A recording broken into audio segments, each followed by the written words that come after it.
നമസ്കാരം. കാരുണ്യഹസ്തം പദ്ധതി നാടിന് മാതൃകയെന്ന് ചാണ്ടി ഉമ്മൻ MLA. മാതൃകയാണ്. തീർച്ചയായിട്ടും ഒരു മാതൃകയിൽ നിന്നാണ് അനേക മാതൃക വന്നിരിക്കുന്നത്. അപ്പൊ നിങ്ങളുടെ മാതൃകയിൽ നിന്നും അനേക മാതൃകകൾ വരട്ടെ എന്ന് ഞാൻ പ്രാർത്ഥിക്കുന്നു, ആശംസിക്കുന്നു. നിങ്ങളെല്ലാവരും ഇതിലും ശക്തമായി പ്രവർത്തിക്കാൻ സാധിക്കട്ടെ എന്ന് ഞാൻ ആശംസിക്കുന്നു. പിതാവിന്റെ മരണശേഷം നാടിന് ഗുണം ചെയ്യുന്ന നിരവധി സേവന പ്രവർത്തനങ്ങൾ പല ഭാഗത്തും നടക്കുന്നുണ്ട്. ഇത്തരത്തിലുള്ള പ്രവർത്തനങ്ങളുമായി മുന്നിട്ടിറങ്ങുന്നവർക്ക് കാരുണ്യഹസ്തം ഒരു മാതൃകയാണ്. ഇത് മറ്റുള്ളവർക്ക് പ്രചോദനമാകുമെന്നാണ് കരുതുന്നത് അദ്ദേഹം കൂട്ടിച്ചേർത്തു. യൂത്ത് കോൺഗ്രസ് കോതമംഗലം നിയോജക മണ്ഡലം കമ്മിറ്റി നേതൃത്വം നൽകുന്ന കാരുണ്യഹസ്തം ചാരിറ്റി സംഘടനയുടെ ലോഗോ പ്രകാശനം ചെയ്ത് സംസാരിക്കുകയായിരുന്നു അദ്ദേഹം. ഇന്നലെ ഉമ്മൻചാണ്ടിയുടെ ചരമദിനത്തിൽ അനുസ്മരണ ചടങ്ങുകൾക്ക് ശേഷമായിരുന്നു ലോഗോ പ്രകാശനം. തന്റെ നേതൃത്വത്തിലുള്ള കമ്മിറ്റി ഒറ്റക്കെട്ടായിട്ടാണ് സംഘടന രൂപീകരിക്കാൻ തീരുമാനിച്ചത്. നേര്യമംഗലം സ്വദേശിയെ കല്ലിൽ വീട്ടിൽ ശശി സൗമ്യ ദമ്പതികളുടെ മകനായ ആദിക്ക് 1 ലക്ഷം രൂപയുടെ ചികിത്സാ സഹായം നൽകിക്കൊണ്ടാണ് പദ്ധതി പ്രവർത്തനം ആരംഭിച്ചത്.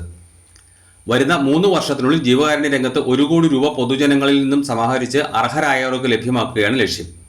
യൂത്ത് കോൺഗ്രസ് നിയോജക മണ്ഡലം പ്രസിഡന്റ് എൽദോസ് ദാനിയേൽ പറഞ്ഞു.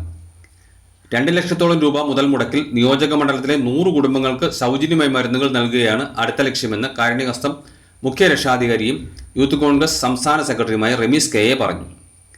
M4 മലയാളം, കോതമംഗലം.